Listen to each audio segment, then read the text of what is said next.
Le X8 hybride est le robot aspirateur laveur de sol le plus récent mais aussi le plus cher du catalogue de la marque Eufy. Il compte sur sa double turbine pour se positionner entre le milieu de gamme et le haut de gamme et surtout pour offrir des performances d'aspiration normalement au top. Alors, est-ce que le pari est réussi? C'est ce que nous allons voir maintenant.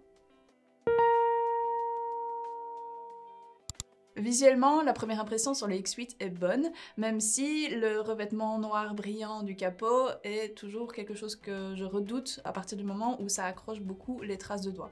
Au premier tour d'horizon, on remarque bien entendu le capteur laser à son sommet qui implique forcément une certaine hauteur pour l'appareil, ce qui fait qu'il ne pourra pas passer facilement sous certains meubles.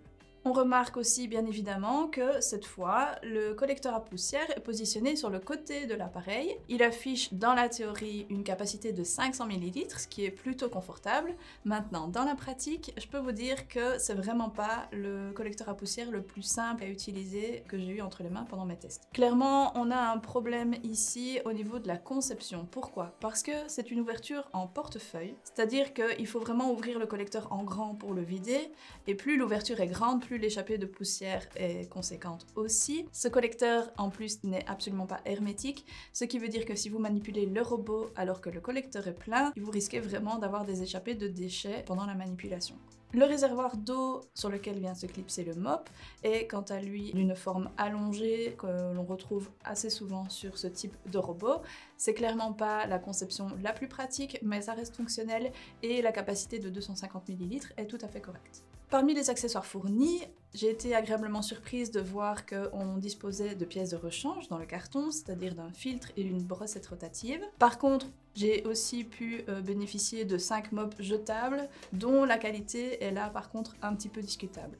On trouve également sur le collecteur à poussière un petit accessoire de nettoyage qui sert à épousseter les capteurs et aussi à couper les cheveux qui se seraient bloqués dans la brosse. C'est un petit outil qui est toujours assez pratique. On a aussi un lot de serre-câbles pour bien ranger les câbles aux alentours de la télévision par exemple avant le passage du robot. Éclipsé dans le carton se retrouve un tapis imperméable qui est destiné en fait à isoler le robot du sol lorsque le mop humide est fixé sur le robot. C'est assez pratique pour préserver les sols fragiles de type parquet de l'humidité du mop. Par contre ici, cette base n'est absolument retenue par rien, donc elle bouge pas mal une fois qu'elle est mise en place. Et étant donné qu'elle est assez fine, on peut avoir des doutes sur sa solidité et donc sa durabilité dans le temps. La station de recharge est quant à elle plutôt classique par rapport à ce qu'on peut retrouver sur un aspirateur robot. Maintenant, je tiens quand même à préciser que le robot, dans le cadre de mes tests, a eu quelques difficultés à y retourner, et ce, à plusieurs reprises. Dans les faits, c'est assez simple.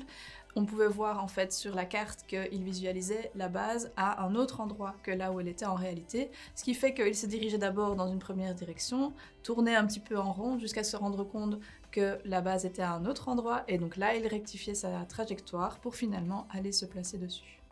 Nous voici donc sur l'application Eufy Home qui va nous servir à paramétrer le robot. Je dois donc faire le choix du robot que je veux utiliser, ici le X8, et j'ai ensuite accès à la carte en direct avec visualisation au-dessus du nombre de mètres carrés qui sont nettoyés, mais aussi du temps que met le robot à nettoyer cette pièce. Mais ce qui nous intéresse le plus, c'est bien évidemment le choix du niveau de puissance de l'aspiration, puisqu'on en a 4 qui sont proposés. Alors on peut remarquer ici qu'il y a un petit problème de traduction, donc moi j'ai dû aller voir dans le manuel pour arriver à comprendre à quoi ça correspondait. Alors le mode pur correspond en fait à un mode silencieux et le mode puissance à un mode standard. Les deux suivants, turbo et max, on comprend que là on passe vraiment à la vitesse supérieure. On a aussi la possibilité de choisir le mode Boost IQ qui permet en fait tout simplement au robot de s'adapter automatiquement au sol qui est détecté, donc c'est utile pour les tapis. Et on peut choisir différents modes de fonctionnement, c'est-à-dire un mode automatique, un mode pièce où on ne sélectionne qu'une seule pièce dans le cas où c'est tout un étage qui a été enregistré, le nettoyage d'une ou plusieurs zones, et un nettoyage localisé où là le robot va partir d'un point cible pour démarrer son nettoyage. Je me rends ensuite dans les paramètres pour aller voir ce qui nous est proposé. Ce qui m'intéresse dans un premier temps, c'est la possibilité de programmation avec la personnalisation du mode d'aspiration, donc on retrouve ici nos 4 niveaux de puissance. Si on veut appliquer cette programmation à une pièce ou à tout un étage, et puis bien sûr l'heure de début et la fréquence à laquelle cette tâche va être répétée. Petit retour en arrière pour aller voir du coup les services accessoires.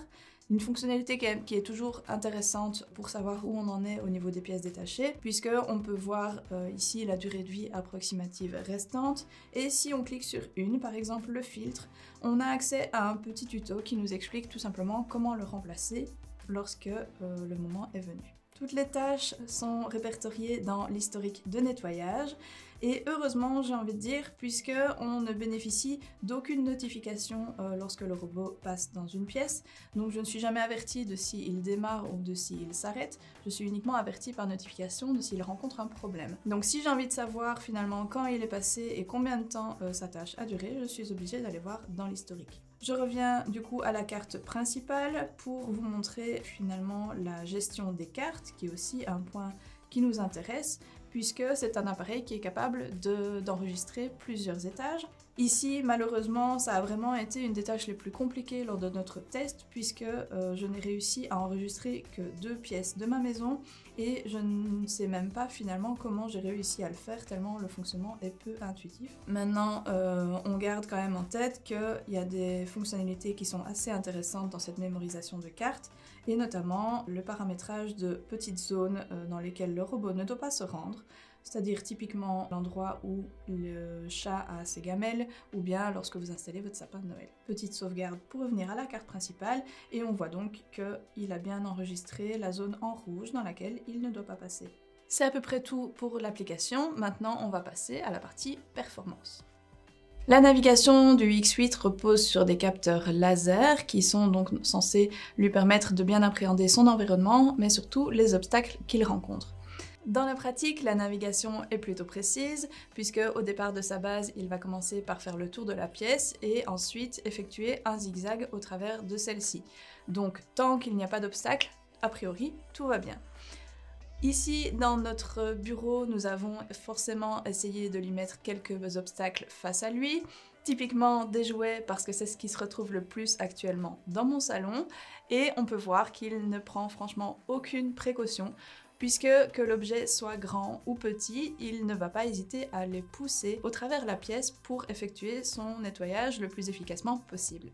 Alors, soyons honnêtes, bien sûr, il y a des obstacles qu'il a réussi à appréhender, mais uniquement lorsqu'ils étaient placés directement devant lui. Donc son champ de vision, en fait, n'a pas l'air très élargi, c'est-à-dire que si le jouet était vraiment pile devant, il essayait de le contourner, mais s'il est légèrement sur le côté, alors là, il l'ignore complètement.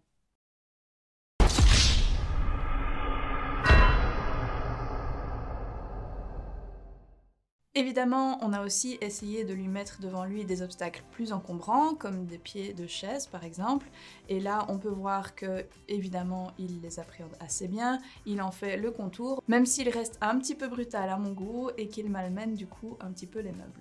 Mon constat est que, bien entendu, il n'est pas absolument nécessaire de bien ranger la pièce avant le passage du robot. Néanmoins, si vous y laissez des objets, assurez-vous qu'ils ne soient pas trop fragiles parce que le robot ne va clairement pas les épargner. Donc dans l'ensemble, je peux dire que la navigation m'a plutôt convaincue, surtout parce que je vois bien que le robot s'attache vraiment à retourner dans les zones qu'il a moins aspirées pour être sûr que le travail soit fait correctement. Pour évaluer les performances d'aspiration, j'ai procédé comme avec tous les autres aspirateurs robots, c'est-à-dire que j'ai utilisé du sel pour les particules fines, des lentilles dans ce cas-ci pour les particules moyennes et des grains de café pour le mettre un petit peu à l'épreuve avec des particules plus épaisses.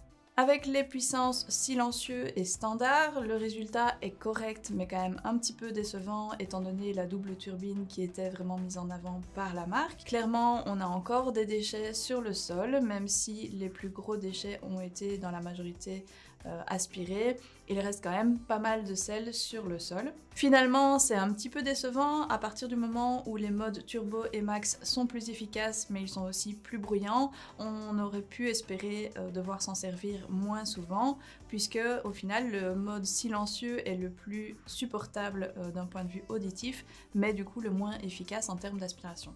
Donc ici je vous montre un extrait de l'aspirateur en mode silencieux dans un premier temps. Et maintenant, en mode turbo, pour que vous puissiez bien voir la différence entre les deux niveaux sonores. J'ai aussi utilisé le mode Boost IQ pour que l'aspirateur adapte automatiquement sa puissance lorsqu'il passait sur le tapis. Et ici, c'est une nouvelle fois une petite déception à partir du moment où j'ai remarqué une certaine latence avant que le robot ne change de puissance. Il se passe facilement 2 secondes à 2 secondes et demie, 3 secondes avant que la puissance supérieure ne s'enclenche, ce qui veut dire que les bords ne profitent jamais finalement de cette fonctionnalité. Le nettoyage à l'eau n'a une nouvelle fois rien de révolutionnaire comme sur la majorité des robots aspirateurs laveurs de sol. Maintenant, il a le mérite d'exister et il permet quand même de nettoyer les traces qui sont en surface, même si dans ce cas-ci, le débit d'eau n'est absolument pas modifiable.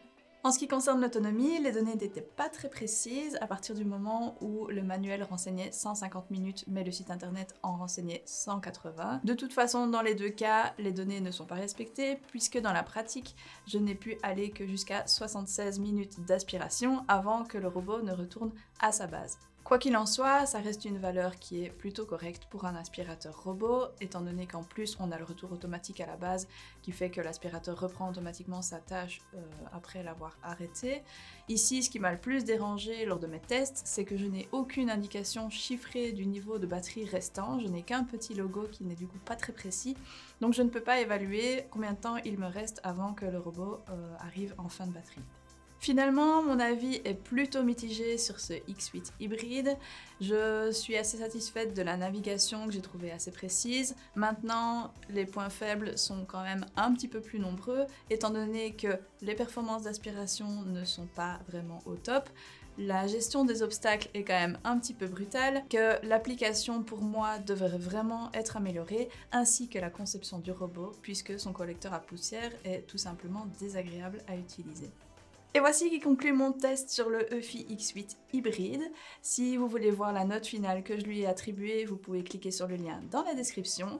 Si la vidéo vous a plu, n'hésitez pas à vous abonner à notre chaîne et moi je vous dis à bientôt pour un prochain test.